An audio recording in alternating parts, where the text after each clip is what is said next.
Bienvenidos a este espacio que tiene como finalidad hacer un poco de reflexión sobre algunas lecturas, y para el día de hoy les he preparado una pequeña lectura de un cuento corto de este libro que es Historias de ida y vuelta de Franz Hoyle. El libro es una compilación de cuentos, una selección de cuentos de la editorial Arol, y el día de hoy vamos a compartir uno que titula El fin del mundo. Está señalado como que fuera una balada con acompañamiento de señales acústicas, las cuales obviamente en este momento no las vamos a tener, pero espero que más bien cada uno de ustedes con su imaginación pueda acompañarnos haciendo esto. Y empezamos haciendo la lectura.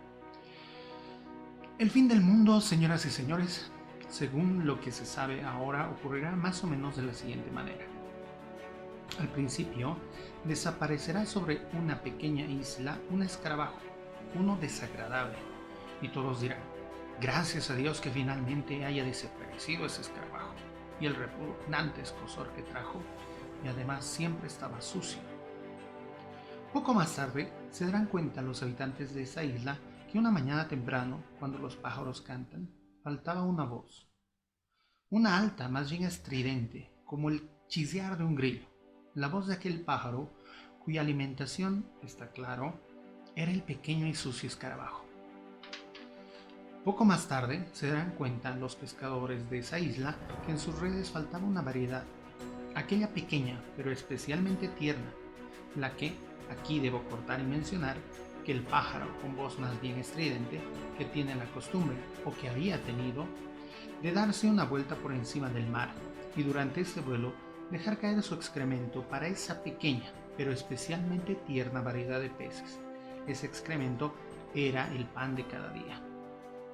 Poco más tarde, los habitantes del continente, en cuya cercanía se encuentra la más bien pequeña isla del Pacífico, observarán que en todas partes, en los árboles, sobre los pastos, en las chapas de sus puertas, sobre la comida, en la ropa, sobre la piel y en los cabellos, se juntan minúsculos insectos negros que jamás habían visto. Y no comprenderán por qué no pueden saber que la pequeña pero especialmente tierna variedad de pez era el alimento de uno más grande, pero de ninguna manera tierno, el cual por su parte simplemente cazaba otra variedad, uno pequeño, amarillo espinoso de la misma medida, que sobre todo devoraba esos negros insectos. Poco más tarde constatarán los habitantes de Europa, nosotros, que los precios de los huevos suben y demasiado, y los propietarios de las granjas avícolas dirán que el maíz, alimento fundamental de las gallinas, ya no se puede conseguir en el continente, en cuya cercanía se encuentra la más bien pequeña isla del Pacífico, a causa de alguna plaga de insectos, a los que se exterminó exitosamente con veneno. Pero que lastimosamente también se exterminó al maíz. Poco más tarde, y ahora todo acontece más rápidamente, ya no hay más pollo en el plato. En la búsqueda de un sustituto al maíz en la alimentación del pollo, se ha duplicado la harina de pescado. Claro que cada pescado tiene hoy en día su bien determinada cantidad de mercurio, que hasta ahora era mínima como para dañar a alguien, pero ahora empieza la muerte generalizada de gallinas en todo el mundo. Poco más tarde, correrán asustados a sus casas los habitantes de aquella más o menos pequeña isla del Pacífico del Sur, porque aquello que han visto no lo conocen en absoluto. La marea a estas alturas ha inundado las orillas de la isla, y a eso se debe añadir que el cielo estaba azul y no había viento, y el oleaje era bajo como siempre, con buen tiempo, y a pesar de todo, estaban esa tarde las orillas de la isla bajo agua, y naturalmente nadie sabía que ese mismo día en todo el mundo la gente corría de las orillas a sus casas gritando todos por igual: ¡ha subido el mar!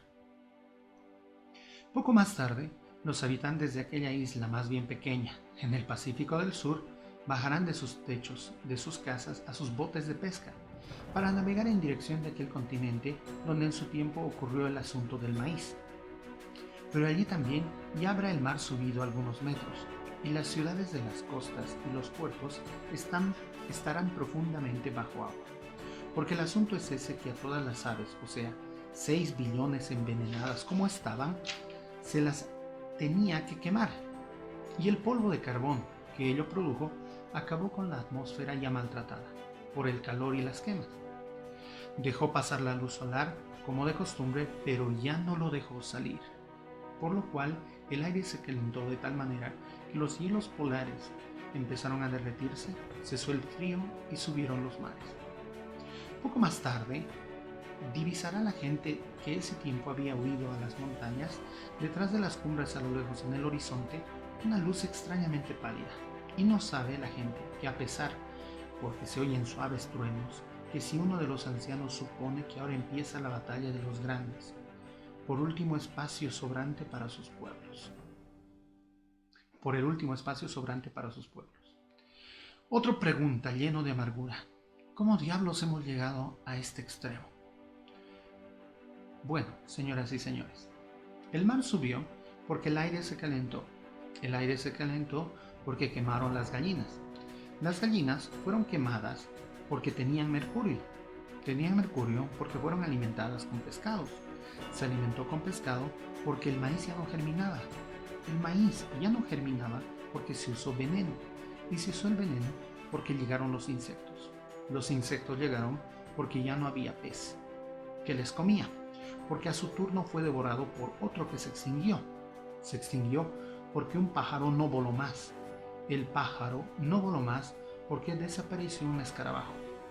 Ese escarabajo sucio, al que encontramos en el principio. Nos queda la pregunta, hágala sin ambages, ¿por qué desapareció el escarabajo? Esto, señoras y señores, lamentablemente no está suficientemente claro, pero casi creo que se ha mal alimentado. En vez de comer pastos, comió pastos con petróleo. En vez de comer hojas, comió hojas con hollín. En vez de beber agua, bebió agua con azufre. Así se comete a la larga el atentado contra uno mismo. Que todavía la otra pregunta, y yo me preparo desde ya, ¿cuándo pasará? Generalmente los científicos se rascan la cabeza y dicen en 10, en 20 años, tal vez en 50 o recién en 100. Yo reflexiono de otra manera. Yo estoy seguro que el fin del mundo, señoras y señores, ya ha empezado. El fin del mundo, historias de ida y vuelta, Franz Holler. Eso ha sido la lectura del día de hoy. Me parece interesante lo que podríamos sacar en reflexión de ello y los invito a hacer esa reflexión en conjunto. Vamos a tener los espacios correspondientes. De todos aquellos que quieran comentar algo sobre la lectura, los invito a hacerlo. Será hasta otro momento y muy buenas noches.